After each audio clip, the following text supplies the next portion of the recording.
Hello everyone, welcome again in this channel.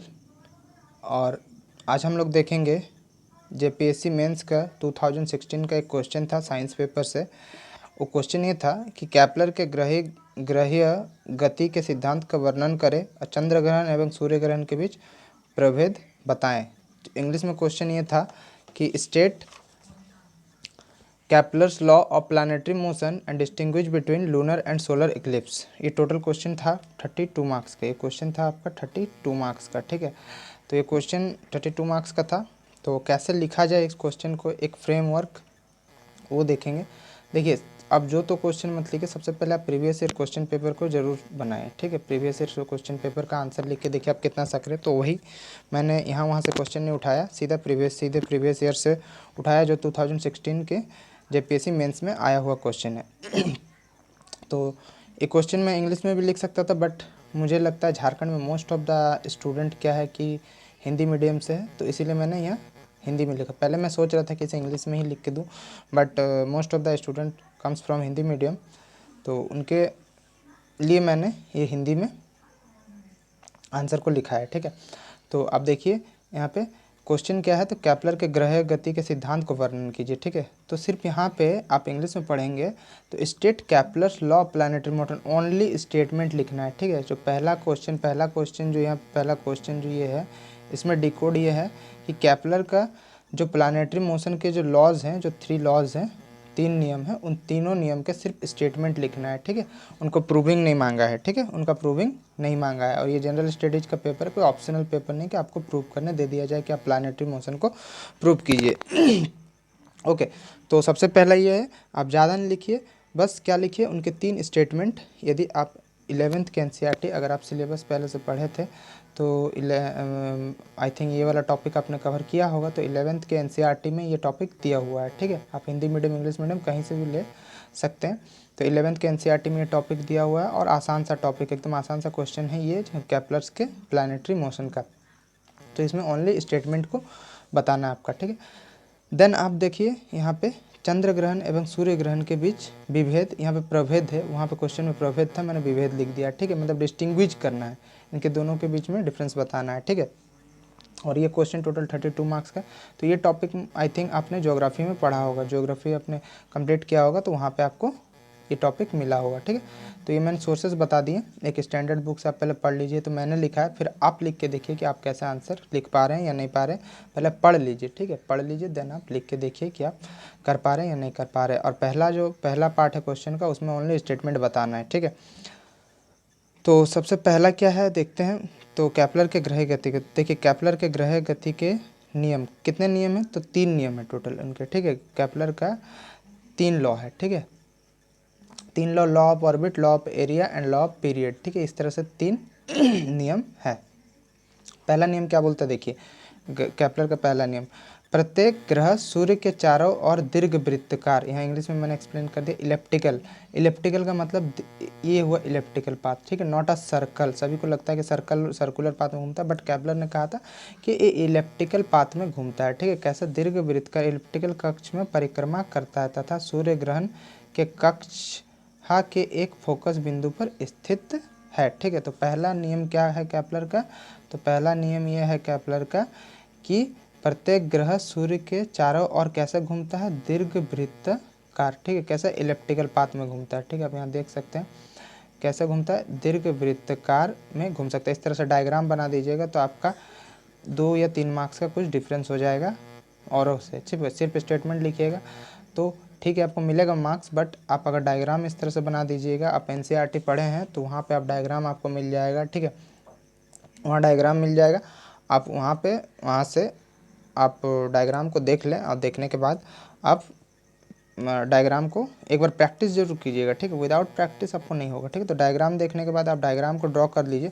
Diagram draw करने से क्या है, 2-3 मार्क्स का डिफरेंस आपको बढ़ जाएगा। तो ये रहा डायग्राम, और ये कैसा लिखना है, तो ये पहला स्टेटमेंट मैंने बता दिया, ठीक है। ये मैंने पहला स्टेटमेंट आपको बता दिया, पहला नियम जो था।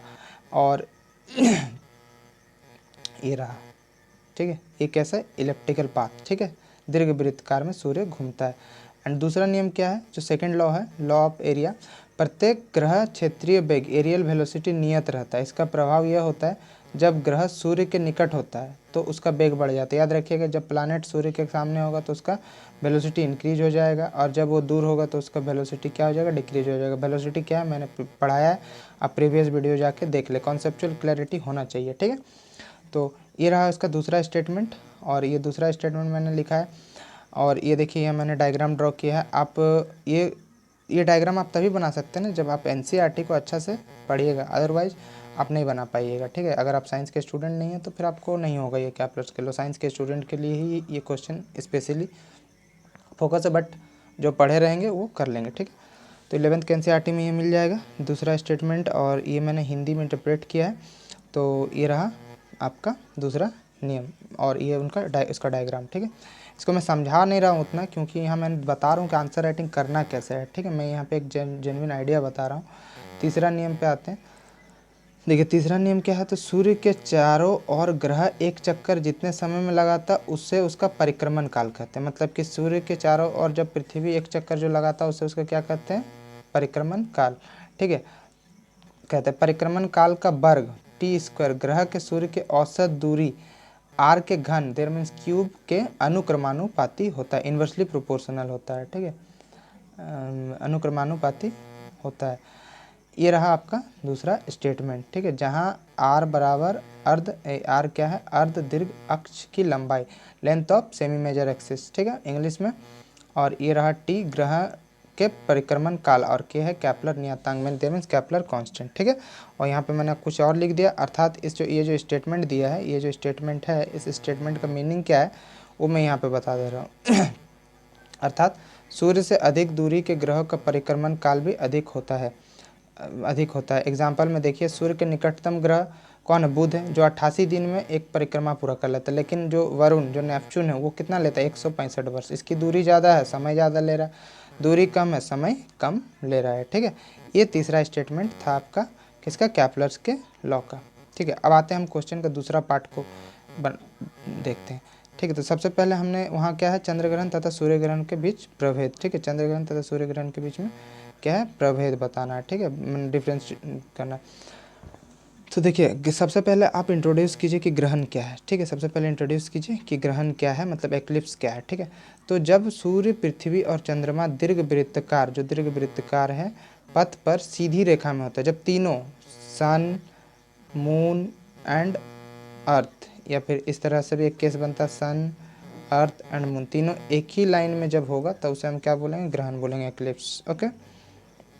ये पहला आप इंट्रोडक्शन दे दीजिए। देन चंद्र ग्रहण क्या, देखिए लूनर एक्लिप्स, जब सूर्य, पृथ्वी और चंद्रमा एक सीधी रेखा में होते हैं और पृथ्वी सूर्य और चंद्रमा के बीच आ जाता है तो चंद्रग्रहण लगेगा, ठीक है। चंद्रग्रहण सदैव पूर्णिमा को होता है, याद रखिएगा, ऑब्जेक्टिव में बन सकता है। चंद्रग्रहण हमेशा पूर्णिमा को होता है, परंतु प्रत्येक पूर्णिमा को नहीं, क्योंकि पृथ्वी एवं चंद्रमा के कक्ष के तलों में 5 डिग्री का परस्पर झुकाव क्या हो पाया जाता है। कितना डिग्री का पाया जाता है, 5 डिग्री का परस्पर झुकाव पाया जाता है। अंततः चंद्रमा पृथ्वी के कक्ष के तल में कभी कभी ही होता है। चंद्रग्रहण का अधिकतम 1 घंटा 40 मिनट तक होता है। ये डायग्राम ड्रॉ करने से 1-2 मार्क्स बढ़ जाएगा, ठीक है। ये रहा डायग्राम। नेक्स्ट हम देखते हैं सूर्य ग्रहण, सोलर इक्लिप्स, जब सूर्य, पृथ्वी और चंद्रमा के एक सीध में हो और चंद्रमा सूर्य के और पृथ्वी के बीच में आ जाता है तो सूर्य ग्रहण की स्थिति उत्पन्न होगी। सूर्य ग्रहण सदैव अमावस्या के दिन होता है, परंतु प्रत्येक अमावस्या को नहीं, क्योंकि पृथ्वी एवं चंद्रमा का कक्ष तल में झुकाव के कारण सूर्य ग्रहण उसी अमावस्या को होता है जिस अमावस्या के चंद्रमा पृथ्वी के कक्ष के तल में आ जाता है। पूर्ण सूर्य ग्रहण अधिकतम 7 घंटा 40 सेकंड तक ही हो सकता है। एक कैलेंडर में अधिकतम 7 ग्रहण होता है, सूर्य और चंद्र ग्रहण मिलाकर, ओके। और सूर्य ग्रहण वर्ष में कम से कम 2 बार और अधिकतम 5 बार हो सकता है, ठीक है। और इसकी अवधि, सूर्य ग्रहण की अवधि में चमकती हुई रूप में सूर्य दिखाई देती है, जिसे हम क्या कहते हैं, डायमंड रिंग कहते हैं, ठीक है। तो ये मैंने पॉइंट्स लिख दिया, क्या डिफरेंस है दोनों सूर्य ग्रहण, ये देखिए पॉइंट्स देखिए सूर्य ग्रहण का, और ये देखिए चंद्र ग्रहण के, बीच में डिफरेंस, ठीक है। ये रहा आपका डिफरेंस। ये रहा डायग्राम, ठीक है। डायग्राम ड्रॉ करने से क्या होगा, 2-3 मार्क्स आपको ज़्यादा मिलेंगे। तो इस तरह से आंसर राइटिंग करना है। तो अच्छा लगे तो चैनल को सब्सक्राइब जरूर करें। Thank you for watching this video.